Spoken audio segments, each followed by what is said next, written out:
নমস্কার বন্ধুরা, সকলকে আন্তরিক প্রীতি, শুভেচ্ছা এবং অনেক অনেক ভালোবাসা। বন্ধুরা, আজকে আলোচনা করব নীলপরি সাধনা। নীলপরি সাধনা অনুভব। বসন্তকাল, আর বসন্তকাল মানে হচ্ছে ফুল আর পাখির সমারোহ, এটা তোমরা ভালো করেই জানো। আর বসন্তকালে হচ্ছে ফুলের গন্ধ বাতাসে সুরভিত হয়।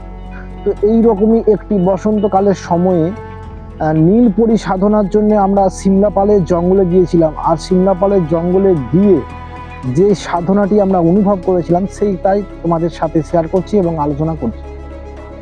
বন্ধুরা, নীলপরি সাধনার জন্য সর্বপ্রথম হচ্ছে নীল পোশাকের দরকার, নীল জামার দরকার, নীল আসনের দরকার এবং সমগ্র আসবাবপত্রগুলি নীলের দরকার এবং হচ্ছে নীল ফুলের দরকার।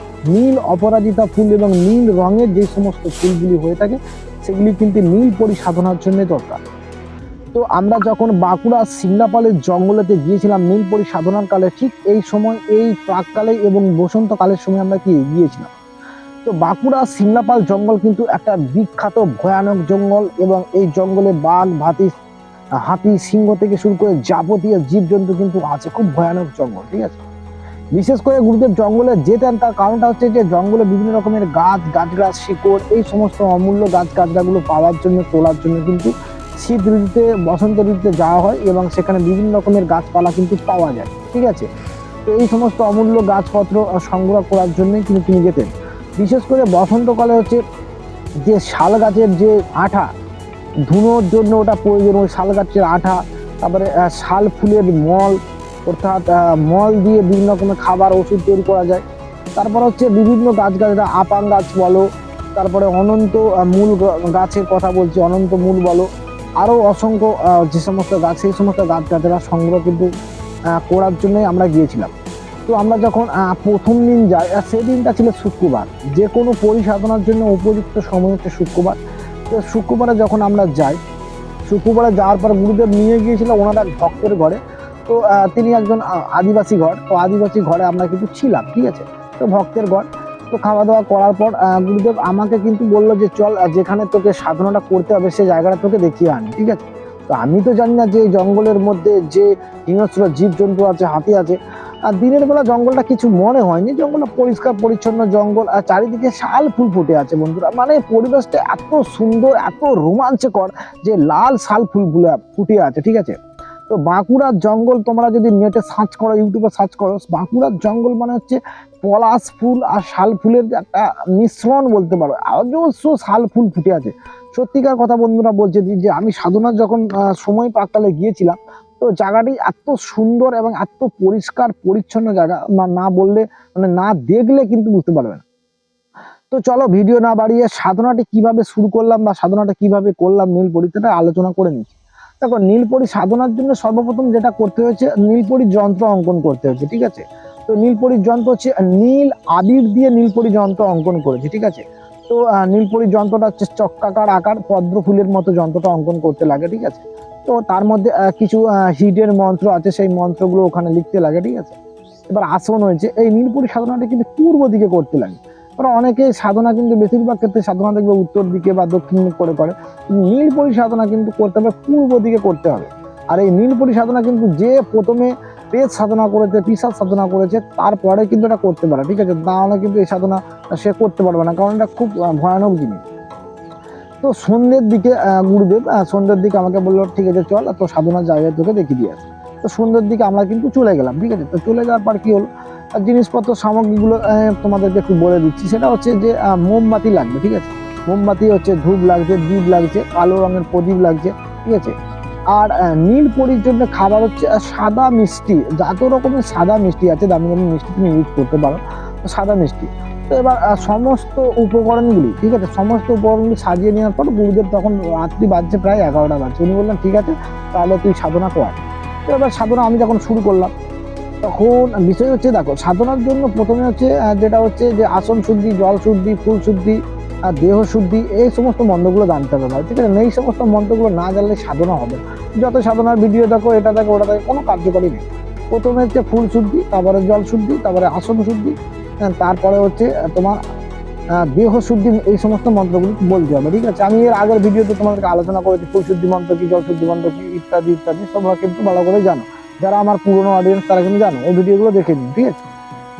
এগুলি সমস্ত কিছু করার পর ঠিক আছে, এবার গুরু বন্দনা করতে হয়েছে, তো গুরু বন্দনা করলাম, গুরু বন্দনা করার পর সাধনা শুরু করলাম, সাধনার মন্ত্র। ঠিক আছে, তোমরা তো অপেক্ষা করছো মন্ত্রের জন্য, দাদা কি মন্ত্র দেবে? অবশ্যই মন্ত্র দিয়ে দিচ্ছি ভাই, ডেসক্রিপশন বক্সে মন্ত্র দিয়ে, স্ক্রিনে মন্ত্র দিচ্ছি, দেখে নাও তোমরা। ঠিক আছে, তো এবার বিষয়টা হচ্ছে কি, বিষয়টা হচ্ছে যে যখন 5 মালা, সাধনার নিয়ম হচ্ছে 5 মালা করতে হবে। ঠিক আছে, এবার দেখো ওই জঙ্গলের মধ্যে কিন্তু হাতি আছে। বিষয়টা হচ্ছে দেখো, তুমি যখন আধ্যাত্মিক কোনো সাধনা করবে, বিষয় হচ্ছে যত রকমের মানে কি বলবো যে সাপ বলো, কীট পতঙ্গ বলো, বাঘ ভাল্লুক বলো, হাতি বলো, তুমি যখন কোনো একটা জায়গায় আধ্যাত্মিক সাধনা করবে, সেই জায়গাতে হচ্ছে মাটি মা কিন্তু তোমাকে সর্বত্রভাবে সাহায্য করবে। বনের যে দেবতা আছে সে তোমাকে সাহায্য করবে, পঞ্চভূত তোমাকে সাহায্য করবে, অগ্নি, বায়ু, জল, মাটি, এই সমস্ত কিছু তোমাকে কিন্তু সবাই সাহায্য করবে। ঠিক আছে, এবং বনের গাছপালা থেকে, প্রকৃতি থেকে, ফুল থেকে, একদম জীবজন্তু সবাই তোমাকে সাহায্য করবে। কেন বলো তো? কারণ তুমি একটা সাধনার জায়গায় আছো। ঠিক আছে, তুমি সাধনা করতেছো, তোমার সাধনার একটা পাওয়ার আছে। ঠিক আছে, সেখানে কোনো রকমের জীবজন্তু কোনো কিছু আসবে না। ঠিক আছে, এটা একটা বিষয়, এটা আমি নিজে পরীক্ষা করে দেবো। তো দেখো, যখন এবার সাধনা শুরু করলাম, 1 মালা 2 মালা হয়েছে, ঠিক আছে, সাধনা যখন শুরু করলাম, তখন হঠাৎ করে একটা জিনিস আমি উপলব্ধি করছি যে একটা মানে প্রচন্ড রকমের ঝোড়ো বাতাস উঠেছে। ঠিক আছে, দেখো তখনও যখন পর্যন্ত সাধনা শুরু করেছিলাম তার আগে পর্যন্ত কোনো বাতাস ছিল না, মেঘ ঝড় কিছুই ছিল না। হঠাৎ করে যে জঙ্গলের মধ্যে একটা ঝোড়ো বাতাস উঠেছে, এবং ঝোড়ো বাতাসটা বইছে বটে ঠিকই, কিন্তু বিষয়টা হচ্ছে যে আমার প্রদীপগুলি বা মোমবাতিগুলি নিভছে না, এইটা একটা বিষয়। ঠিক আছে, তো আমি সাধনা শুরু করেই গেলাম। তারপরে হঠাৎ করে বিভিন্ন দিক থেকে ঢিল ছোড়ার আওয়াজ উঠছে, মানে ঢিল মনে হচ্ছে যেন কেউ ছুড়ছে, পাতার মধ্যে দিয়ে কেউ যেন কোনো কিছু ছুঁড়ে মারছে। তারপরে হচ্ছে তোমার মাঝে মাঝে মানে কান্নার চিৎকার উঠে আসছে, কান্নার আওয়াজ উঠছে, মনে হচ্ছে যেন মানে কারা দৌড়াদৌড়ি করছে, ছোটাছুটি করছে, বা মনে হচ্ছে যেন 2 জন মানুষ মারপিট করতে করতে, দৌড়াদৌড়ি করতে করতে পাতার উপর দিয়ে হেঁটে আসছে। এরকম বিভিন্ন রকমের ঘটনা কিন্তু ঘটছে। ঠিক আছে, আমি আওয়াজ শুনতে পাচ্ছি, কারণ সাধনার পাক করলে তো চোখ খোলা যাবে না। ঠিক আছে, তো সাধনাটা এইভাবে আমি চালিয়ে যাচ্ছি। রাত্রি তখন বাজবে প্রায় মানে 1টা বাজবে। ঠিক আছে, রাত্রি 1টা বাজবে, তখন সাধনা প্রায় শেষ মুহূর্তে থাকে। ঠিক আছে, সাধনার যখন শেষ মুহূর্তে এসে গেছে, সেই মুহূর্তেতে একটা বিষয় আমি রিয়েলাইজ মানে উপলব্ধি করছি যে মনে হচ্ছে মানে একটা আলোর ছটা, হঠাৎ করে যেমন আকাশে বিদ্যুৎ চমকালে যে আলোর ছটা হয়, মনে হচ্ছে যেন আকাশে মেঘ করেছে এবং বিদ্যুৎ চমকাচ্ছে। ঠিক আছে, আদৌ কিন্তু মেঘও করেনি আর বিদ্যুৎও চমকায়নি, ওটা একটা মানে যে পরীর যে অলৌকিক শক্তি সেটা কিন্তু এখানে সঞ্চালিত হচ্ছে। ঠিক আছে, হঠাৎ করে বিদ্যুতের আলোর ঝলক ঘটছে গাছের মধ্য দিয়ে। ঠিক আছে, আর বিশেষ করে মানে মনে হচ্ছে যে মানে গাছে গাছে ঘষা লেগে দাবানল সৃষ্টি হয়ে যাচ্ছে। ঠিক আছে, মানে দুটো গাছে যদি ঘষা হয়, গাছে গাছে ঘষা লেগে আগুন জ্বলে যায়, এরকম আগুন জ্বলছে, দাবানল সৃষ্টি হচ্ছে। ঠিক আছে, অনেক রকম কিন্তু দেখতে পাচ্ছি। বিশেষ করে যারা প্রথম সাধনা করবে তারা হয়তো ভাবতে পারে যে এটা তার মতিভ্রম ঘটেছে, মাথা খারাপ হয়ে গেছে, হয়তো মস্তিষ্কের কোনো কিছু ভুল হচ্ছে, ভুলভাল দেখছে। না, বিষয়টা অলৌকিক শক্তি এইরকমই। ঠিক আছে, তো আর একটা বিষয় হচ্ছে যে যারা অলৌকিক শক্তিতে বিশ্বাস করে, আধ্যাত্মিক জগৎ বিশ্বাস করে, তারা কিন্তু জানে যে সত্যি কতটা, বাস্তব কতটা। ফেসবুক, ইউটিউবে বলে দেওয়া যায় ভাই আমার কাছে পরি আছে, ডাকিনী আছে, সাকিনী আছে, লাকিনী আছে, অমুক আছে, তমুক আছে, কিন্তু বাস্তবে করে দেখানো অনেক কঠিন। কার কাছে কি শক্তি আছে, বেতাল আছে না অগ্নি বেতাল আছে না মানে হামজা আছে, কি আছে, কিন্তু বিষয়টা হচ্ছে যাদের কাছে আধ্যাত্মিক শক্তি থাকে তারা হয় কোনো দিনের জন্য প্রকাশ করবে না, কোনো দিনের জন্য প্রকাশ করবে না। তার কাছে পরি আছে, অ্যাঞ্জেল আছে, স্কাই ডান্সার আছে, যাই বলো, যত রকমের খতরনাক এন্টিটি বলো, বেতাল বলো, হামজা বলো, বলবে না। কারণটা কি?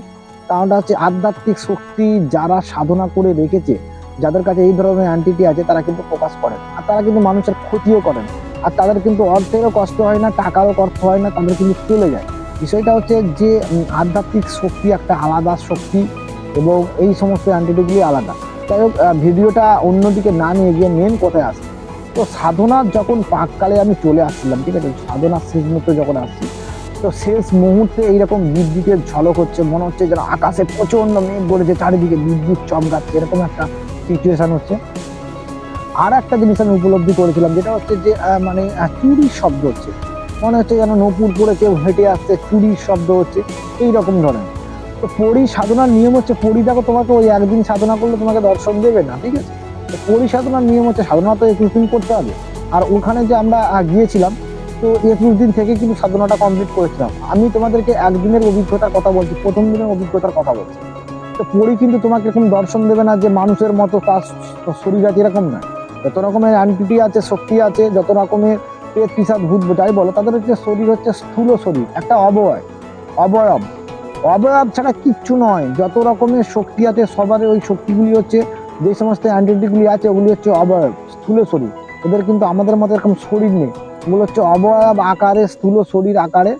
কিন্তু বিষয়টি আর একটা কথা তোমাদেরকে বন্ধুরা আমি বলে দিই, যে অনেকে বলে যে যে অ্যান্টিটিগুলি মানুষের সাথে ডাইরেক্টভাবে কথা বলে। অ্যান্টিটি ডাইরেক্টভাবে কথা বলে না। কিছু অ্যান্টিটি হয়তো ডাইরেক্টভাবে কথা বলতেও পারে, কিন্তু অ্যান্টিটি ডাইরেক্টভাবে কথা বলে না, তাদের একটা সিগন্যাল থাকে।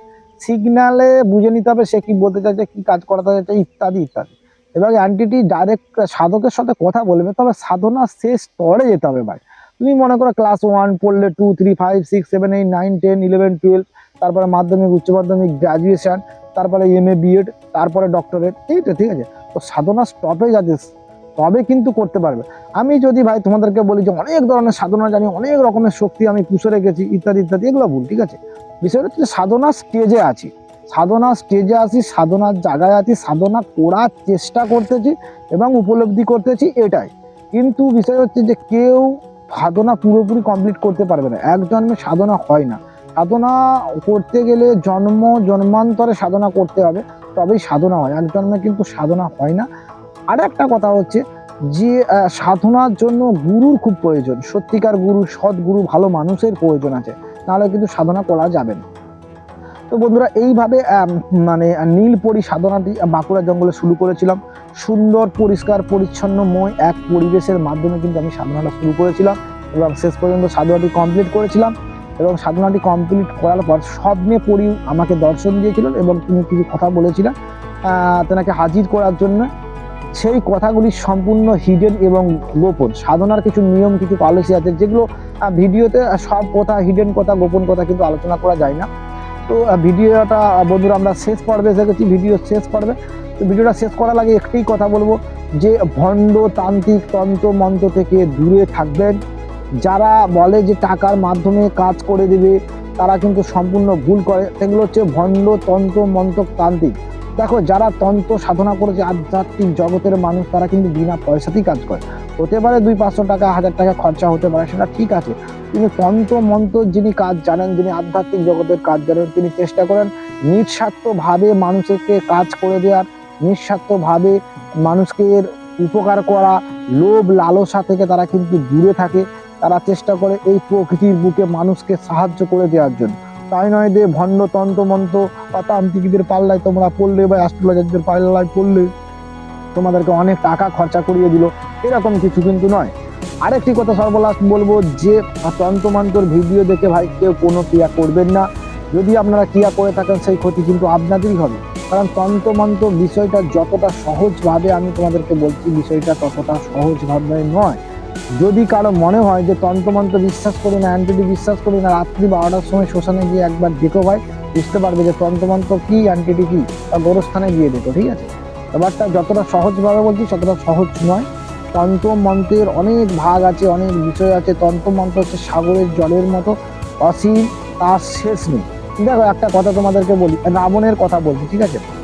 রাবণ কিন্তু ঋক্সাম, যজু, অথর্ব, বেদ, তিনি কিন্তু নবগ্রহকে কন্ট্রোল করতে পেরেছিলেন। তিনি এতটাই তন্ত্রে শক্তিশালী ছিলেন যে তিনি দেবতাদেরকেও নত স্বীকার করিয়েছিলেন, গ্রহদেরকেও নত স্বীকার করিয়েছিলেন। পঞ্চভূত, বায়ু, জল ইত্যাদি সমস্ত রকমের যে পঞ্চভূতের দেবতা আছে তাদেরকেও নত স্বীকার করিয়েছিলেন, রাবণ করিয়েছিলেন। কিন্তু তন্ত্র মন্ত্রের মাধ্যমে, তন্ত্র শক্তি মারাত্মক শক্তি, তন্ত্র শক্তি কিন্তু মানুষের মৃত্যুকেও শুদ্ধ আটকে দিতে পারে। তন্ত্র শক্তি কিন্তু আপনার ভবিষ্যৎকেও পাল্টে দিতে পারে। কিন্তু সেই রকম তান্ত্রিকের কাছে আপনাকে যেতে লাগবে, সেই রকম তন্ত্রমন্ত্র আপনাকে শিখতে লাগবে। তো বিষয়টা হচ্ছে এইরকমই। কিন্তু তন্ত্রমন্ত্র দিয়ে আজকে রাবণ কি করেছিল না, তন্ত্রমন্ত্র দিয়ে রাবণ কিন্তু বাজে কাজে ইউজ করলো, বাজে কাজে ব্যবহার করলো। তার জন্যই সে কি হলো না, রাক্ষসে পরিণত হলো। ওই জন্য রাবণকে রাক্ষস বলা হয়। কিন্তু রাবণের তন্ত্রমন্ত্রের অধিক জ্ঞান ছিল, ঠিক আছে। তন্ত্রমন্ত্রে রাবণের থেকে জ্ঞান কারোর ছিল না। আর তন্ত্রমন্ত্র এমন একটা জিনিস যে তন্ত্রমন্ত্র যে সঠিকভাবে প্রয়োগ করে, সঠিক বিশ্বাসের সাথে, আস্থার সাথে, তার কিন্তু কাজ করে। তো বন্ধুরা, ভিডিওটা এই পর্যন্ত। Thank you so much. সকলে ভালো থেকে সুস্থ থাকো। আবার দেখা হবে নতুন কোনো ভিডিওয়ে।